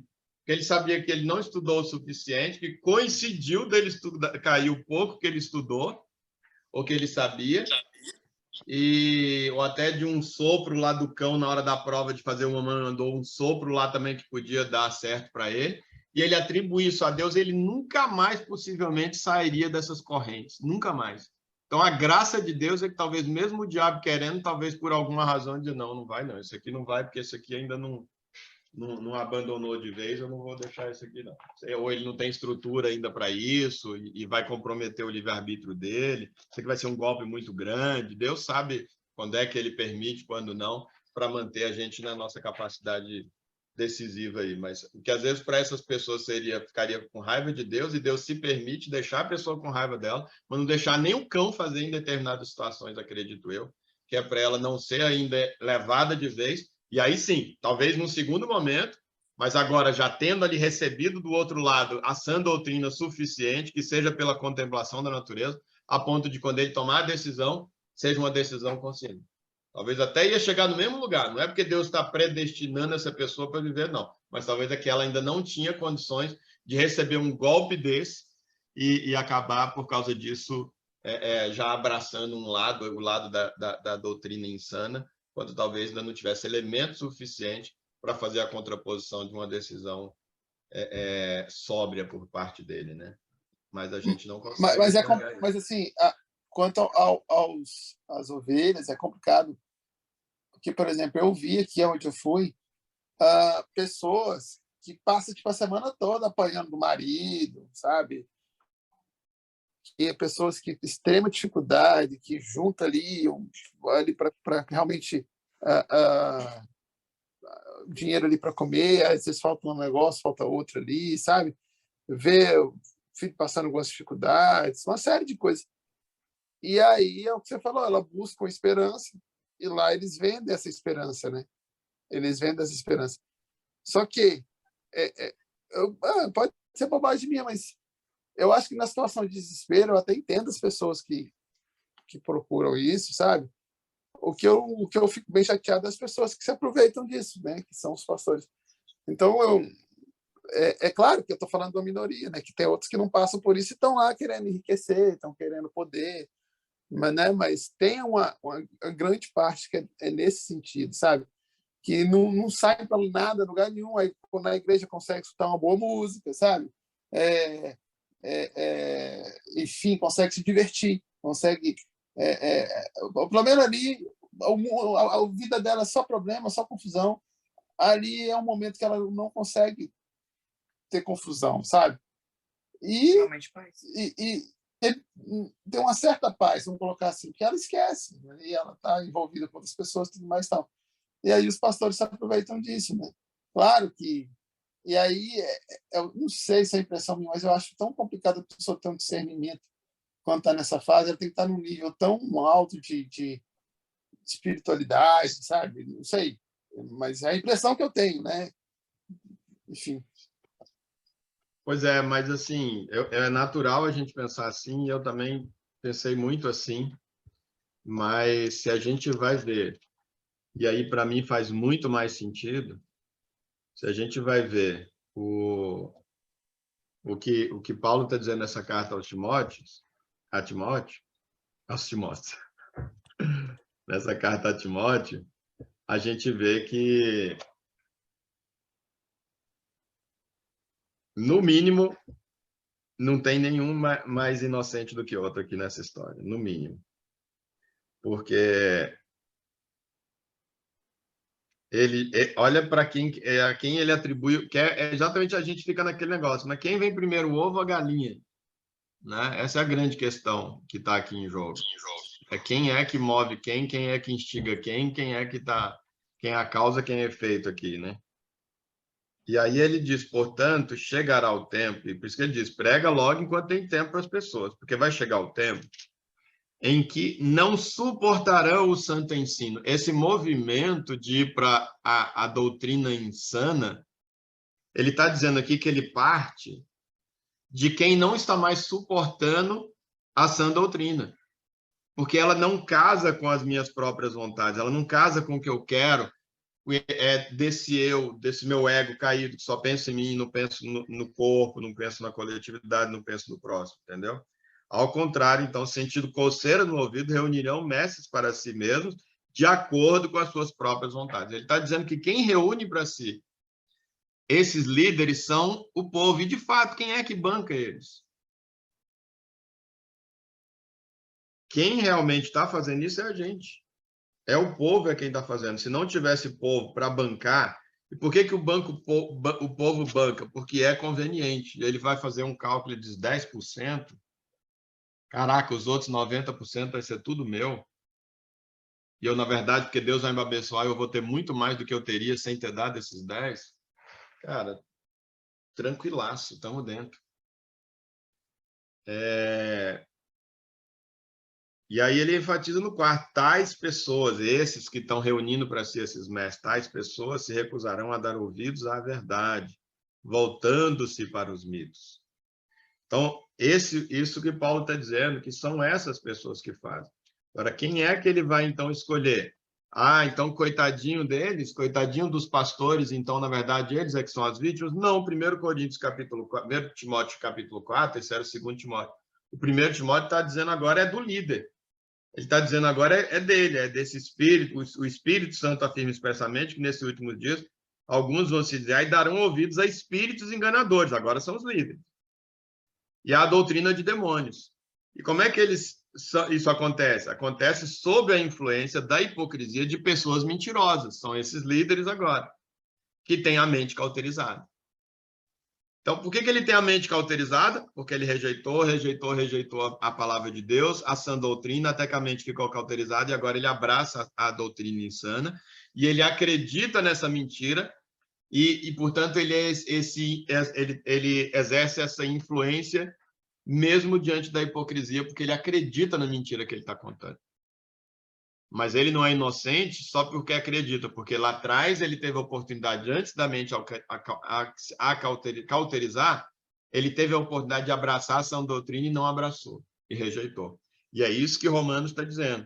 Romanos está dizendo que não tem desculpa para essas pessoas, porque a própria natureza diz que não faz sentido essa doutrina insana que eles escolheram abraçar, escolheram a ponto de Deus respeitar e dizer, olha, eu estou deixando vocês nesse pensamento que vocês querem. Diz aqui, segundo as vontades pecaminosas dos seus corações. Eu estou deixando vocês nisso. E aí é onde ele vai, então, nessa entrega, falar de outras. E 26 vai falar ali, ele fala da entrega sexual, mas aqui ele vai falar, e por essa razão Deus os entregou a paixões vergonhosas, até as mulheres mudaram a maneira natural, o homem também. Aí no 28 ele fala de outras entregas, eles considerando que desprezaram o conhecimento de Deus, ou seja, foi uma atitude deles, ele mesmo os entregou, e aqui então acontece com a mente cauterizada que está ouvindo e a mente cauterizada que está pregando, né? Os dois aqui estão aplicando isso daqui. Ele mesmo os entregou aos ardis das suas próprias mentes depravadas, que conduz a praticar tudo que é reprovável, ou seja, não é só na área sexual, tudo que é reprovável. Então, tornaram-se cheios de toda espécie de injustiça, maldade, ganância. Olha a ganância aqui para a teologia da prosperidade, aqui, no que diz respeito à grana, ao dinheiro, ao financeiro. O que está movendo é a vontade pela ganância. Depravação.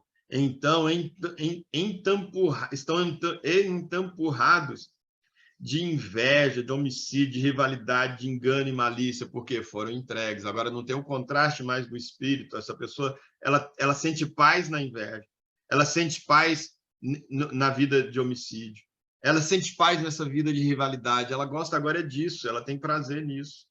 Ela sente paz na vida de engano, ela não tem mais o conflito, porque ela não tem mais o outro ponto. Ela sente paz nessa ganância dela, a consciência dela não pesa dela ser gananciosa a ponto de nunca é suficiente, tem gente morrendo de fome do lado dela, ou tem gente passando necessidade do lado dela, mas ela não sente nenhum conflito com essa ganância dela, e continua explorando as pessoas que estão perto dela, nos empregados dela, os funcionários dela, as pessoas que negociam com ela, ela continua nessa ganância à qual ela foi entregue, ela continua fazendo isso sem nenhum peso. Caluniadores, inimigos de Deus, insolentes, arrogantes e presunçosos, vivem criando maneiras de praticar o mal, desobedecem aos pais, são insensatos, até desobediência aos pais aqui. Tem gente que é desobediência aos pais, é fruto dessa entrega já. São insensatos, desleais, sem amor e respeito à família, sem qualquer misericórdia para com o próximo. E não tem nenhum problema com isso, a mente está cauterizada. E apesar de conhecerem a justa lei de Deus, que declara dignos de morte todas as pessoas que praticam tais atos, não somente continuam fazendo, mas ainda aprovam e defendem aqueles que também assim procedem. Ou seja, e aqui inclui esses que fazem as ovelhas e os que pregam, então, esses pregadores. Portanto, és indesculpável, capítulo 2 começa dizendo, ó homem, seja quem for, quando julgas, porque a ti mesmo te condenas em tudo aquilo que julgas. Então, essa, nosso tempo foi, É isso que a gente... acaba que é uma introdução aqui quando a gente fala nessas guerras. Por quê? Porque essas são as verdadeiras guerras que agora no plano real vão ter que ser travadas. São as guerras contra essas vontades nossas nas mais variadas áreas.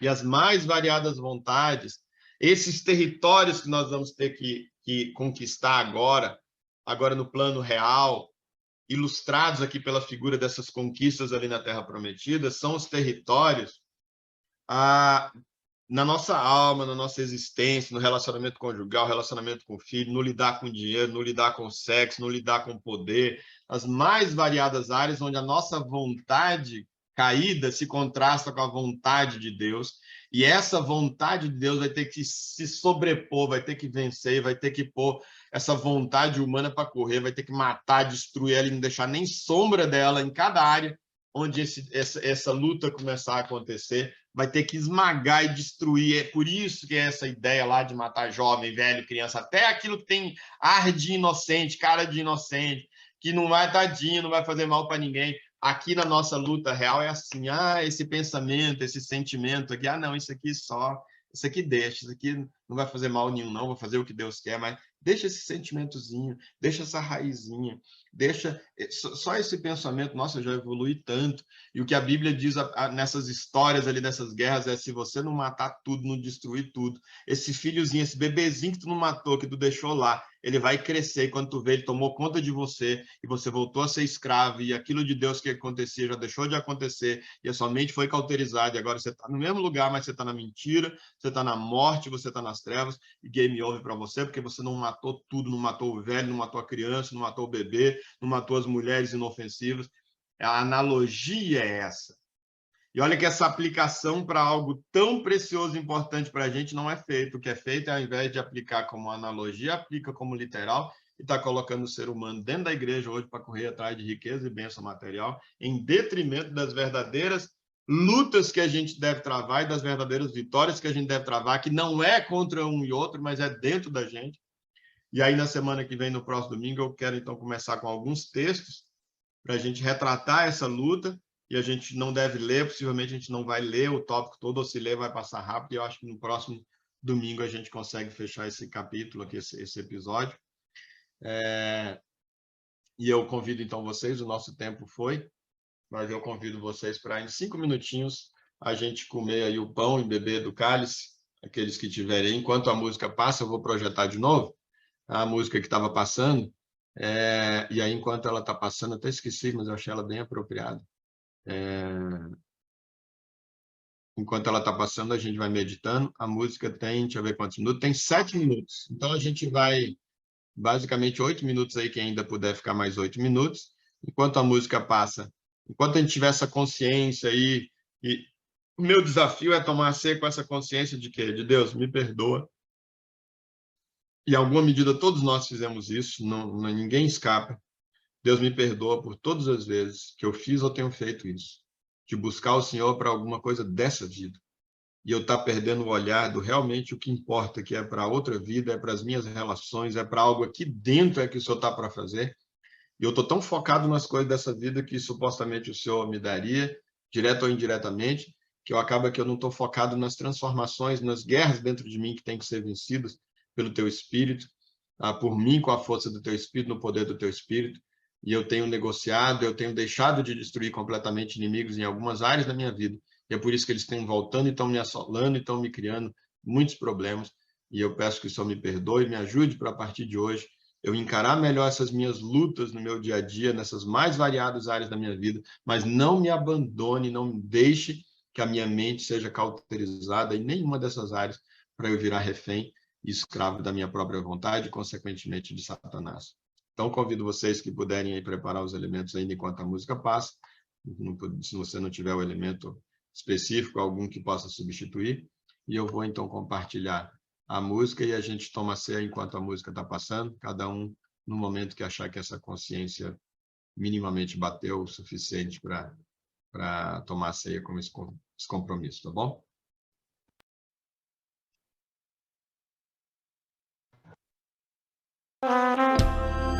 Por que será que Deus não fez na tua hora? Deus tem uma resposta.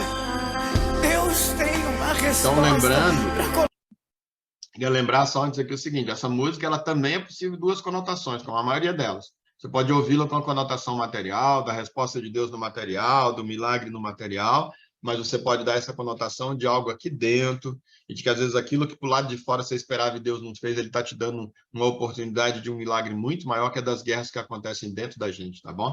Então, vamos dar a conotação correta, a leitura correta, com base na sã doutrina, vamos ouvir essa música, e não com base na doutrina insana, porque dá para ouvir ela também desse jeito, não vamos fazer isso.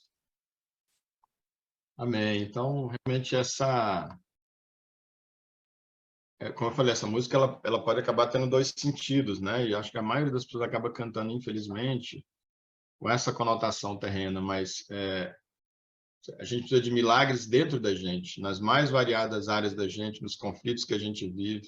E a verdade é que mesmo, e por isso a música menciona, e é um versículo, a gente só pode experimentar a paz que excede o entendimento é quando o milagre acontece dentro da gente, e quando numa determinada área esses conflitos ali acontecem, o lado bom vence o lado mal, né? O Espírito, nós com o poder do Espírito Santo de Deus vencemos o nosso ego, e então nós podemos experimentar a paz que excede o entendimento quando dentro da gente aquela situação foi resolvida, mesmo que do lado de fora a situação não está resolvida. E é por isso que é a paz que excede o entendimento, porque é a paz que as pessoas que olham de fora, elas dizem assim, por que o Emer está bem? Por que o Pedro está tranquilo? Por que a Inesita está assoviando? Por que a Cirleide está chutando pedra? Olha o conflito, olha a situação que essa pessoa está vivendo. Mas é que dentro dela, o verdadeiro e principal conflito, a verdadeira e principal batalha já foi travada, foi vencida, e agora o que vier a mais, e se vier, é lucro. Mas a verdade, Deus usou essa situação, na verdade, para nos forjar, para que a batalha aqui dentro acontecesse, e aqui dentro a vitória só aconteceu por causa de um milagre. Porque só Deus para fazer as transformações dentro da gente que precisa. Igual lá também para o povo de Israel, a cada vitória, só um milagre. Você vê que a primeira que a gente vai ver lá é dos muros de Jericó, para derrubar, só rodeando lá 7 vezes, tocando as trombetas lá e cantando, as muralhas gigantes lá caíram.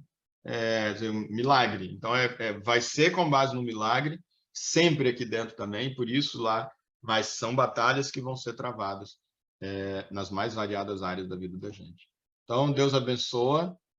Obrigado aí pela atenção de vocês. Eu acho que no próximo domingo a gente consegue terminar esse tópico, agora sim, avançando um pouco mais no próprio conteúdo. Mas mesmo ainda no próximo domingo, eu ainda vou fugir um pouco do conteúdo, porque tinha um monte de texto que eu reservei para ler com a gente. Os que eu li nem estavam no script, os que eu programei enquanto eu estava meditando hoje pela manhã, eu reservei alguns textos e eles sequer a gente os leu. Ver como a palavra de Deus é rica, né?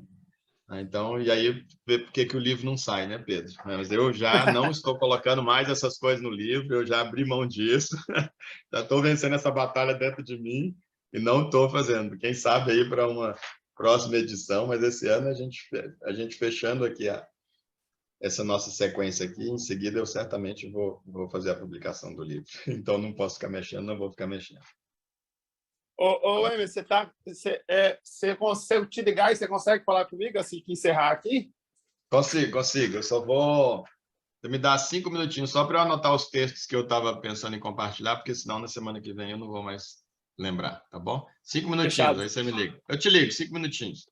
Tá bom, então. Fechado. Tá bom, valeu, tá bom. Com Deus. Tchau, gente. Deus abençoe. Bom domingo aí.